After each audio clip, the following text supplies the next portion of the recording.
जिनका जैसा आदर्श होगा तो वैसे ही उनका स्वयं का चरित्र भी होगा। यही तो हमारी संस्कृति भी कहती है, शिवो भूत्वा शिवम यजेत।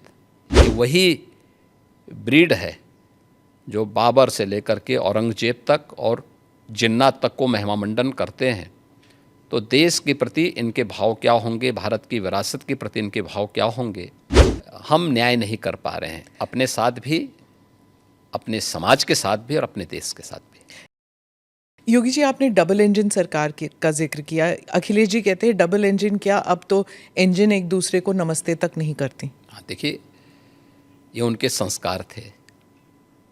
हमारे यहाँ हम विरासत को सम्मान दे करके अपनी वर्तमान लीडरशिप को भी सम्मान करते हैं और अपने पूर्वजों के प्रति भी सम्मान का भाव रखते हैं। लेकिन जिनके आदर्श औरंगजेब हों तो उनका आचरण भी उसी प्रकार का जरूर होगा, और लोगों ने देखा भी अपनी आंखों से। आप क्यों कहते हैं कि उनका औरंगजेब उनके लिए आदर्श हैं? क्योंकि वो औरंगजेब को महिमामंडित कर रहे हैं। वे सब लोग उस कैटेगरी में खड़े हो चुके हैं। उनके नेताओं ने मुंबई से लेकर के लखनऊ तक, ये सभी लोग तो महिमामंडन करने वाले लोग हैं। तो जिनका जैसा आदर्श होगा तो वैसे ही उनका स्वयं का चरित्र भी होगा। यही तो हमारी संस्कृति भी कहती है, शिवो भूत्वा शिवम यजेत। तो जो जिसकी पूजा करेगा उस जैसा ही बनता है।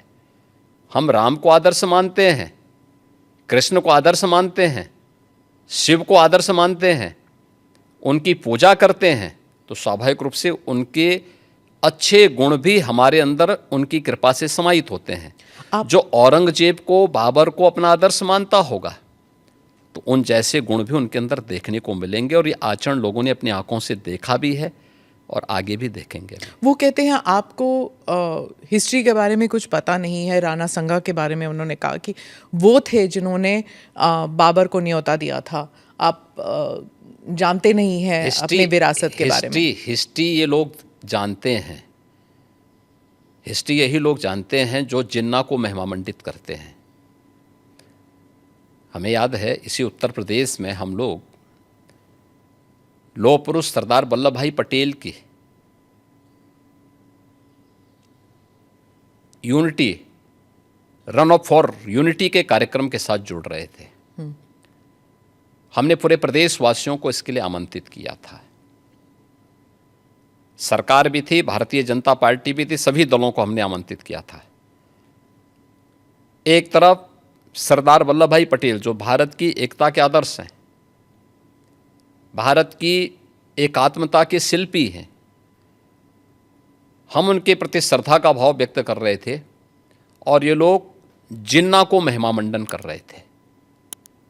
तो ये वही कैटेगरी है, ये वही ब्रीड है जो बाबर से लेकर के औरंगजेब तक और जिन्नात तक को महिमामंडन करते हैं।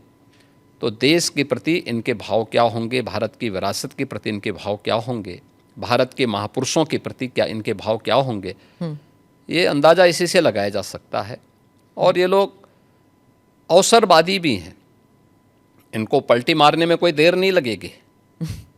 भाई आज कर रहे हैं तो कहीं वोट लेना होगा, तो उनके कुछ नेताओं ने बयान देने शुरू किए हैं कि अब जो लॉस हो रहा है और जो कटघरे में खड़े हुए हैं, ठीक है, तो उसके बारे में इन्होंने कहना शुरू कर दिया, नहीं साहब ये तो जो है उन्होंने गलत बोला है, और ये तो राष्ट्रीय महापुरुष थे, राष्ट्र नायक थे।